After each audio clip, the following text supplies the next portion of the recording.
on MGB A13, Mason asked me some questions that he wanted the answer to, didn't he? He did. He wanted to know if you touch the ring rope, does that count as a rope break? You have to have hold of the rope at all times for it to count as a rope break.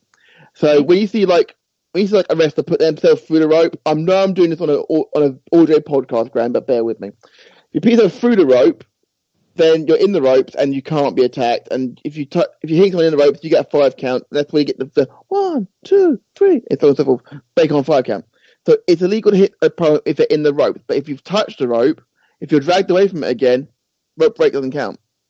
Yeah. And obviously in no DQ match and falls count anywhere, rope break doesn't count either. Mm-hmm. You didn't know the difference between a moonsault and a lion salt. That's what he said. But there is no difference. Okay. The lion salt is an Asai moonsault, which that's the official name for it, and it was called the lion salt after Chris Jericho's thing in ECW, where he was called the Lionheart, Chris Jericho. So it is named after that. Mason's right, by the way. Edible ball bearings are a thing, Graham. But I still want them in my eye. So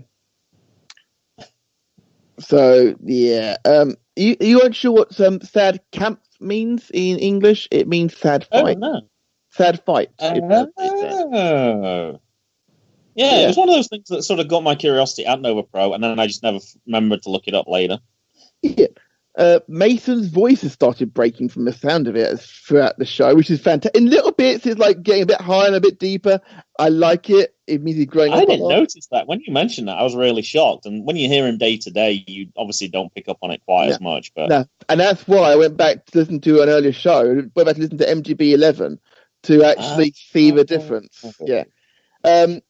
Mason burning you at the end of the main event. It's like, finally, you got the main event right. Because you said the 8th match and the 9th match with the main event, and then so 8th and 10th. So 10th, yes, when the boss starts schooling you, you've got to start considering your actions.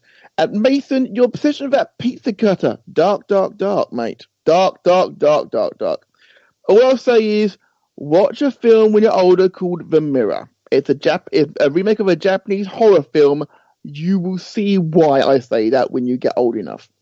And the other thing is, Mason, copyright dingo. I'm begging you, make some money out of this, mate. I even stole it as well. I even used it one time as well. Yeah, absolutely brilliant. So Mason, any more questions, mate? Send them my way. I'm happy to answer them for you. Well, I got a question for you. What do you think about his theory that people like things that rhyme with wrestling moves that they make? I was dying. I love the fact that you didn't even notice the first thing after talking about duplexes and suplexes. The first word that his mouth was that they hit a suplex. You didn't even notice. I was dying on the floor. I couldn't stop laughing. I was like, this is the most dumb theory I've ever heard. Speaking of get the giggle, I was looking, the first thing I thought of was suplex, and I could actually think of anything that rhymed with suplex. I got lucky. Mason managed to get the giggle at you twice in one show, which is impressive. Oh, he definitely did. It was, I was dying. Even when I listened back to it, I was still laughing out loud. It's my funniest moment so far, I think, on MGB. It was brilliant.